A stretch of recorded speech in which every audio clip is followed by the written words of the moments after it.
morning, good afternoon, very happy meeting all of you. Greetings from India. In traditional forest beekeeping and honey collection system is practiced by the indigenous tribal communities in Nilgiri Biosphere Reserve, Sparta Western Ghats in India. Hundreds and thousands of years, indigenous communities have been collecting honey, especially this Apis cerana indica honey, from natural bee nesting sites. Originally, this is for their self-consumption, cultural and social rituals, later for barter against cloth and domestic needs. Nowadays, largely it is for selling to earn their income. This is a system involves without any external inputs but highly based on their traditional ecological knowledge systems. We had an opportunity to document the traditional honey gathering system across various indigenous communities in NBR, that is Nilgiri Biosphere Reserve, some years ago. I would like to share this skill and ecological knowledge system practiced by these communities in this landscape is solely used for Toda community. Had an opportunity to monitor about 34 traditional cavities of Apis cerana indica, which is in operation within an area of 2.76 square kilometers in a shola patch. These shola patches are surrounded by grasslands and streams. These areas receive monsoon rain from the month of middle of May to end of August. Again in the month of October and November, there will be a summer shower in month of March. So this is a high rainfall area where the forest flower is exclusively for the bees to collect nectar and pollen. The cavity beekeeping system is practiced in these mountain shola forest regions, which is usually you find around 1500 meters to 2600 meters from the mean sea level.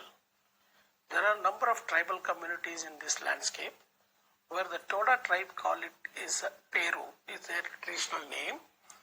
The Kurumba call this system as Sirf, and the Irula tribe call it as a Kaigambu, and Katunaikan tribe will call it as a Tevai, and Kasawa tribe call it as Jenmane. But however, the main meaning is the cavities are called as house of bees and house of honey. This is a village where a Toda community lives. You can see just adjacent to their village is the mountain shola where these cavities are exist. This kind of shola is found only in the Western Ghats and some parts of Sri Lanka, which can withstand any amount of rainfall during the monsoon and also any amount of frost during the winter. And it's an evergreen forest, lots of indigenous trees. I mean, it's completely by the indigenous plant species. Let's look at the Apis cerana habitat. The cerana bee nest in a dark cavities like tree cavities, earthen cavity, wall cavities, and stone cavities. Cerana bees build parallel multiple combs. The honey is stored on the upper side of the comb, that is in the cells, followed by pollen store and rearing worker brood and drone brood till to the lower edge and the side edge. The queen cells are built at the lower or the side edge. In a high nectar flow season, interior combs are completely stored with honey. These are the combs the honey hunter is primarily aiming at. A part of hive with mother queen leaves once in a year or twice in a year is known as swarms. It's a biological division which takes place. The picture of the comb, you can easily see that the combs are attached to a bar where the honey cells are present, lower the pollen and followed by the brood. Any natural comb will have similar architecture. The bees have effectively build this structure and appropriately used for their rearing of brood and also for the queen. So by understanding the architecture of the bees, man used his intellectual ideas to accommodate the bees into various containers, which is also called as beehives. There are live tree cavities used by the indigenous groups. Also a barrel structure made with sticks and insulated with either the agave leaves or the banana leaves where the rainwater can be prevented. Sometimes people use a clay pot where the honey combs are built internally. Once the honey is ready, the people collect through the mouth or they break open and collect the honeycombs. Also, there are top bars and there are hives made of clay and made of bark and grass. In the middle you can see the grey color hive, which is the modern movable hive, where the frames are movable, where the combs are built, and also there are two stories where the lower story for the beehives to live on and the upper story is meant for storing of honey, because the understanding of the lower area for brood and upper area for the honey is well observed by the human and design the hive accordingly. A Toda tribal beekeeper is collecting honey and brood combs in a traditional tree cavity. He has to collect honey with traditional wearing with sacred cane stick and perform a ritual before he reaches to the nesting cavity. This is strictly followed by the community because according to Toda, the forest is sacred and the bees are also sacred, and the bees collect the sacred nectar and make their food that is shared by the bee family as well as for the Toda community. And honey also used as their sacred thing to perform their rituals. The Todas are originally vegetarian. They use buffalo milk and milk product, also natural honey for their rituals. What is cavity beekeeping system? A natural appropriate live tree cavities are located by these indigenous groups and clean up the hives, and the entrance is enlarged manually so that they can put their arm inside and reach their honeycombs. This is in a mountain shola. These trees are found from 1500 meters to 2600 meters MSL. The beginning of November, these cavities are cleaned and capstones are placed at the entrance. The capstones are at least 2 or 3 pieces where there is a gap which will be given for the bees to enter inside and out. When the capstones are in small pieces, at the time of collection, it is very easy to take it out from the cavity entrance. Around 15th of November onwards, the bee swarm starts to occupy these cavities. By 4th week of January, the hunter collect one brood comb to offer the forest deity, and from 15th February onwards to middle of May, the honeycombs are collected 3 or 4 times and leave the brood without any damage. In late June, the bees migrate to the plains when monsoon sets. Amongst the Toda communities, men practices. The hunter begins his operations again in November. The cycle continues. The ending of monsoon and flowering is crucial indicators for the bees and the beekeepers. It is an indigenous way of monitoring the ecological changes.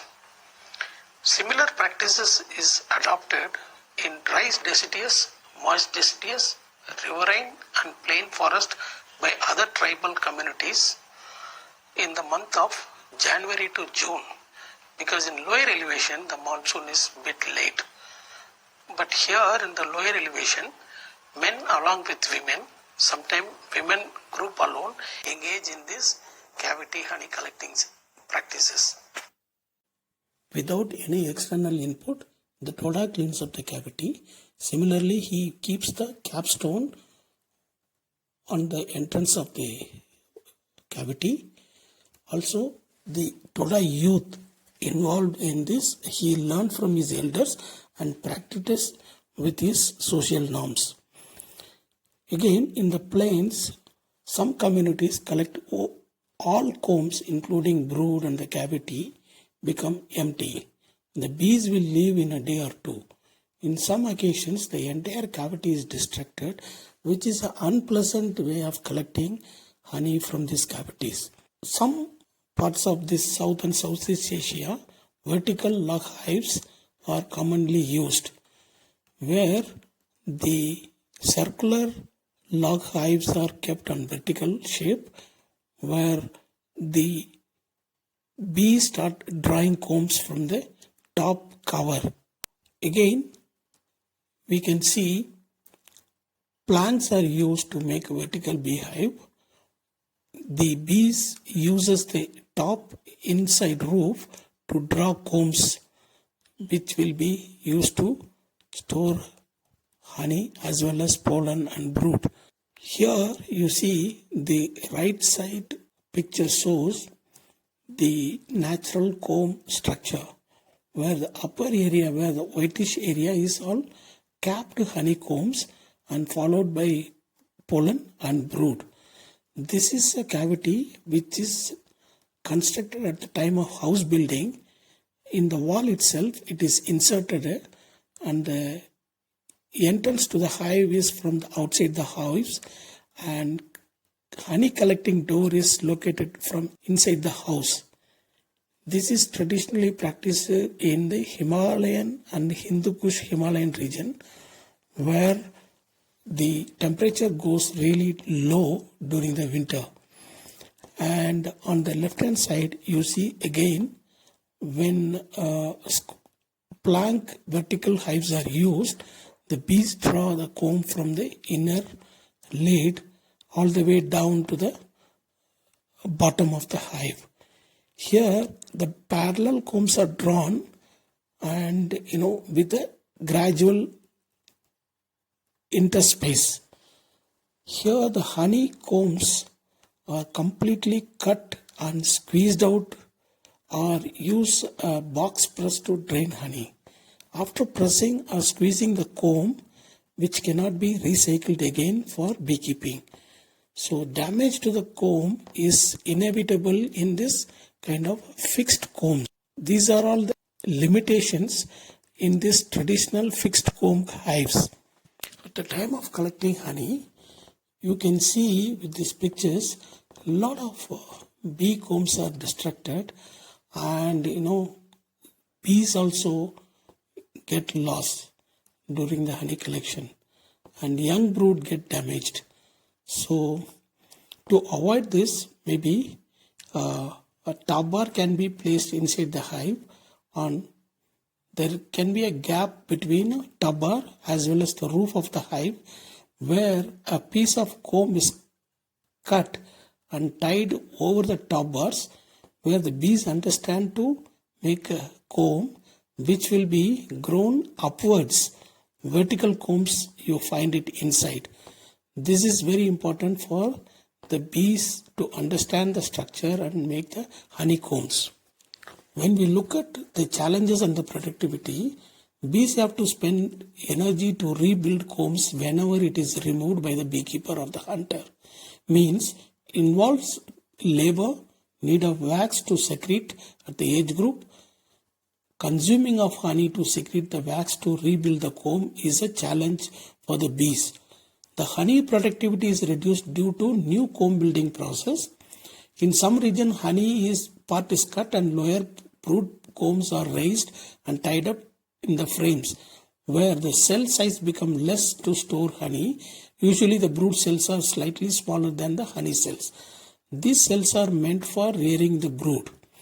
Some occasions the entire habitat is destructive, and bees will avoid in future to re-nest during the next cycle.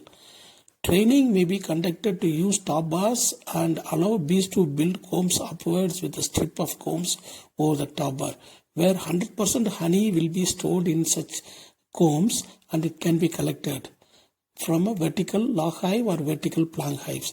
Through this technique, destruction of brood comb will be avoided.